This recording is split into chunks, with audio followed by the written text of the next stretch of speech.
What's up, Face Sensei? Isaiah Ocasio here, back with another podcast video style thing. I haven't come up with an intro yet. I'm looking forward to doing that, but I haven't uploaded in a while, as recent as I wanted to, because I got a new mic. I just got a nice new Audio Technica. The Snowball that I had stopped working. I think it was Tico's, and it wasn't connected to my computer, and it's just the wire was loose, so whatever. I had to get a new one, and I did. So now I'm excited to not only upload again, but actually have better quality audio here. So let's get right to it. Let's talk about insecurities. Talking about insecurities is very important to me. The reason I want to talk about this is recently I just did a goal seminar, a goal setting seminar, a life planning seminar with my father and my master instructor. Typically during this seminar, I take a portion and I talk to the group about motivation, about the energy you need to achieve your goals. Right? This is everything. This is kind of like my niche, something that I'm pretty good at. This is something that I really talked with, whether it's Rain or Tommy, and then the Phase guys. This is kind of like, I'm like the rah-rah guy, the hype man, so to speak. But I didn't want to take too long with the group, and I wanted to talk about some things specifically that I thought that would really help them in that moment. Something direct, something specific that they can take and they can understand, and that would help them achieve their goals. And I was just pondering about it, right? I was just thinking about what can I be in my approach? Should I talk about perception? Should I talk about just like attitude, language patterns? Should I talk about, there's so many things I could discuss. But while I was thinking about that, I was thinking one of the things that hinders people or causes people to hesitate or to take action, or like causes them to, even myself, I always think about myself first because we're all flawed people, and I'm as flawed as anybody else. So I think about my own flaws and how to deal with them, and I research how to deal with them, and then that's typically the research that I use to help other people if they ask for it.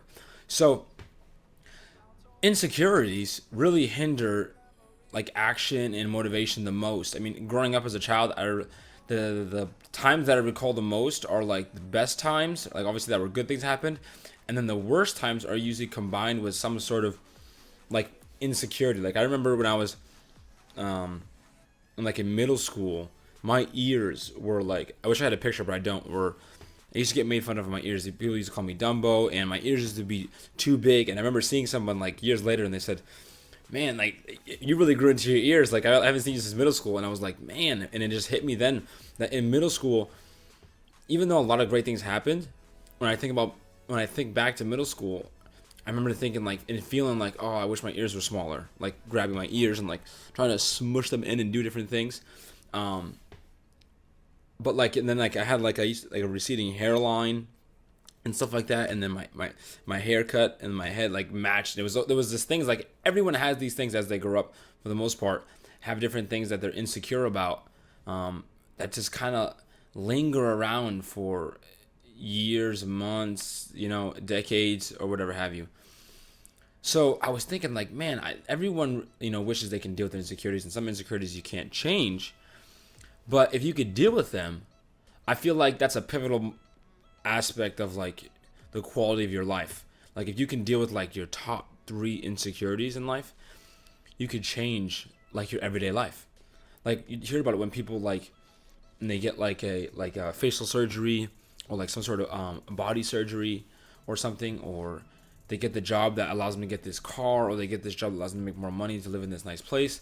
Because you can be insecure about anything. About your job, how much money you have, your grades, your clothes, your appearance, your skin color, a birthmark, your hair. It could be anything. Your family, like a sibling or a brother or certain things, or your abilities or your talents or your lack thereof. You can be insecure about so much, and it can completely control your life and keep you from doing certain things. And I feel like if someone was able to get rid of all of their insecurities, they would almost have like limitless energy. They would be like, just like they wouldn't be able to be stopped in a way. They wouldn't hesitate. They wouldn't care. And that made me realize like, holy smokes, that's like children. That's what we envy in children, when there's like little kids who act like very, I'm talking about really tiny. Like not like kids who are like acting immature on purpose to like get attention. That's not what I'm talking about. I see that a lot on Instagram and YouTube comments, like purposely saying something to get an attention. I'm talking about like little children, 3, 4, 5 years old, that are just silly and playful and say weird things, and you may catch them like being silly, and they look at you and they don't care. They just keep being silly. It's just funny to them, and it's not that they're not intelligent or they're not mature in their behavior. They just really don't care. They're just being free in a way, and they're not insecure.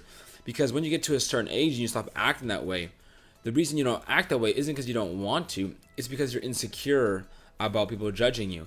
That's why, like, when you see parents all the time, or like your aunts and uncles in like a little child, or yourself, if you have a younger sibling or a niece or nephew, and they're acting silly, and you act silly with them, right? You act like a kid with them, and you don't mind doing that with them because they're not looking at you like, what's wrong with you? They're doing it back. They're making that silly face back.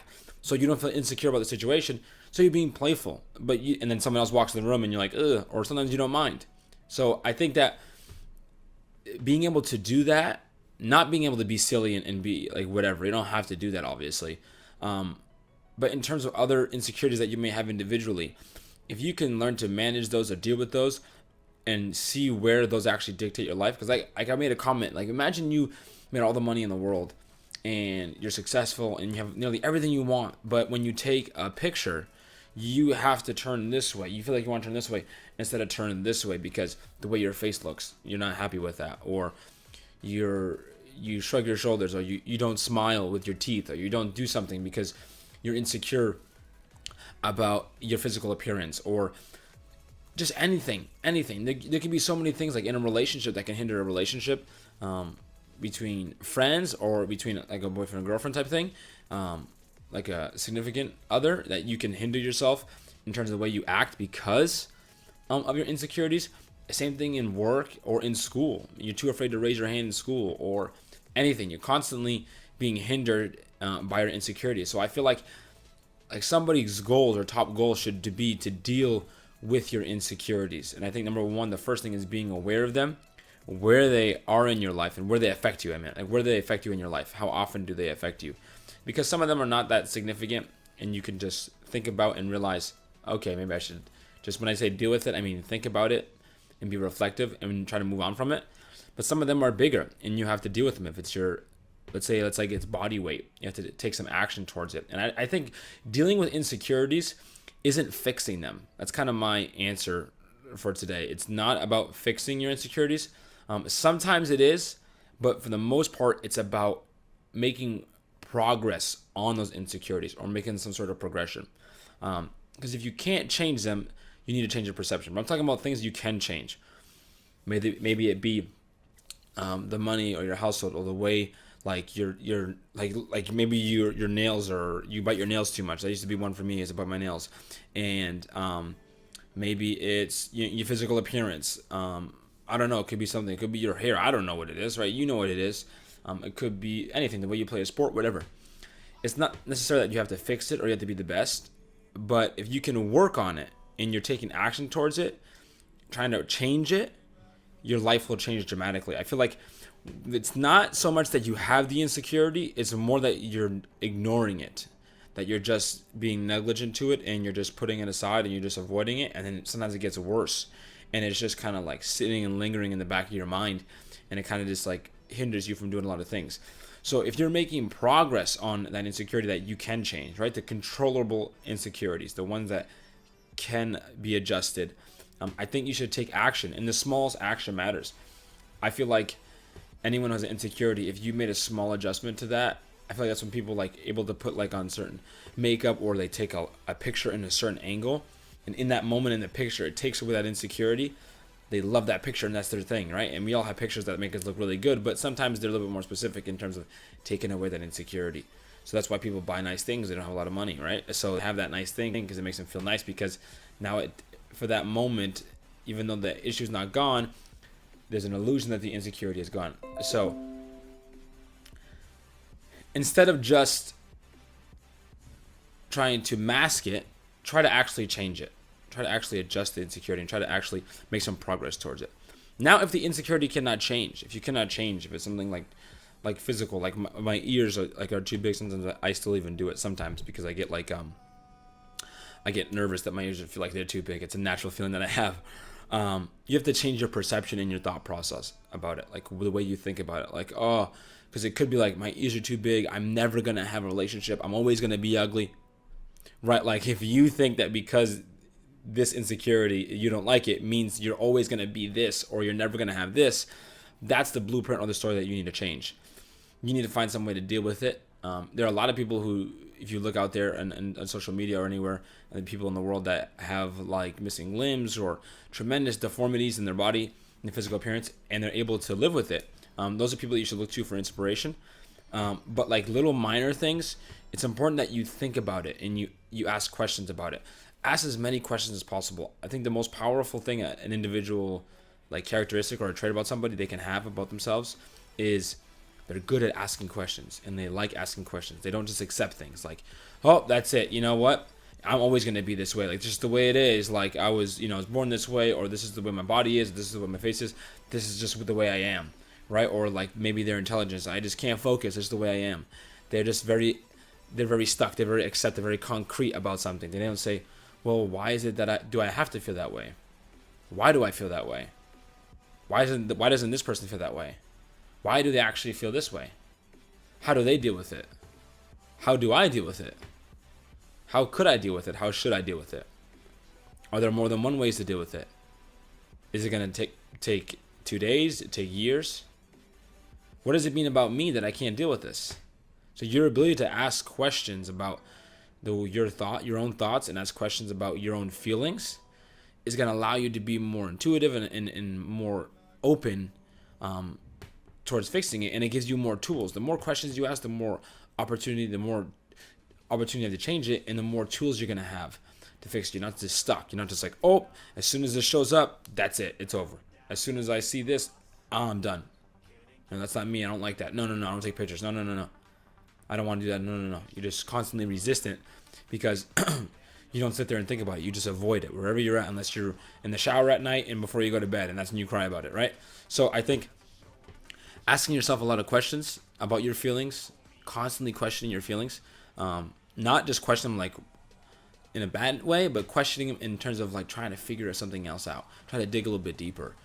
This way you can have some more tools. I can't fix your insecurities, but you can. Or I can't change my perception. I can't change your perception of your insecurities, but you can. And it's a process that you have to go through for yourself constantly. But it should be an attacking process. You should look to hit it head on. You should look to deal with it, not avoid it. And if you're making progress on them, I think I'll make a big change. So, all right, guys, I hope you enjoyed the video. I'm going to upload another podcast soon about another subject, about happiness is overrated. This is another subject I've been dying to talk about for like the entire week. I've been waiting for my mic to get in, and now I have some time. I got to go teach soon. So I'm really excited about this. So I hope you enjoyed this video, this podcast, this topic. And then I want to be talking to Rain soon. Because he lost a tremendous amount of weight. I was just talking to him yesterday. I want to do a little podcast talking about his weight loss and his progress and then his goals as well. And then I'm going to be talking with Jasper, and I'm going to be talking with Josh Deshi Munoz as well very soon. So now that I got my mic, I'm going to be more consistent. So please stick around, share this with somebody, think you can use it, and I'll see you in the next video. And any topics you want me to discuss or anything, any questions about this dialogue, answer down below. Okay? Oos.